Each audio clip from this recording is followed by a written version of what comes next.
Well, a couple of things became really... I mean, I did a lot of things. A lot of them weren't very useful. The things that were useful were living on my own in the cabin in the woods and sort of trying to experience that. You separated yourself for a little while from family and friends? Yeah, but I wasn't, I had running water and electricity and it was very lovely, thank you very much. But Still getting your assistant to get you stuff at the town? Didn't have an assistant, but apart from that, you're very close. But yeah, I did. I separated. I had days, and weekends, and I think the longest I did it for was 3 days. I'm a father. I gotta be in contact, but I wanted to sort of experience aloneness for 3 days, because we don't get that with texting and email and just being online and checking the news, and to really switch off and not have any of that for 3 days, not have contact with people.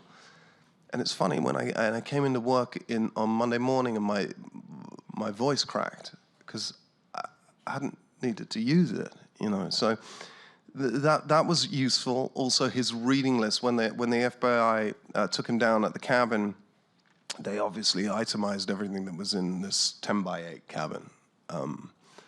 And one thing that I found really useful was his reading list, which especially of the novels that he was reading, and they were really almost, it was like a caricature. If I were writing a serial bomber who was alienated from the world, it was like Dostoevsky's Crime and Punishment. It was like Conrad's The Secret Agent. It was Arthur Koestler's Darkness at Noon. It was The Stranger. A series of does. Yeah. Yeah, it was all about. Everyone had an anti-hero who felt alienated from society. And I mean, in Conrad's Secret Agent, it's about an anarchist who's trying to create the perfect trigger switch for a homemade bomb, which is absolutely what he... the FBI still has no idea how he made the compounds that he made out of stuff in the woods, out of the roots of mushrooms and manure, and he made compounds so explosive that they're terrifying. The man was brilliant. He is brilliant. There's no way that you could speak to him, I assume, or anything like that for the role, right? No. I think, imagine he would want to. I'm not sure either of us would have enjoyed that. I think it would have been. It's a moot conversation anyway, because the length of time it takes to get clearance for that kind of thing. The show would be over before I would have got to speak to him. Did you read any of his manifesto? Oh, yeah. Yeah. It's not that long. But is it like industrial society in its future, or just industry in its future? I don't remember. Industrial society. Yeah. And its future.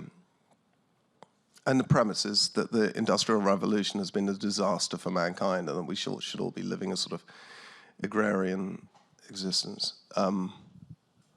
But there's a lot that people will connect with. We have too much reliance on machinery and technology, and it's actually imprisoning us. And I think there's a lot that anybody who has a child who sits on their iPad on a device and isn't in contact with you, it will resonate with them, that we're losing contact with ourselves as humans, I suppose, through. So there's stuff that still really resonates, and I also got to read his unpublished autobiography, which is pretty honest. And honest in what way? Just details. It's the sort of their diary details, and the as honest as he can be, about his sort of motivations and his sense of guilt, and how he sort of assuages that guilt. It's pretty fascinating reading. So that was useful.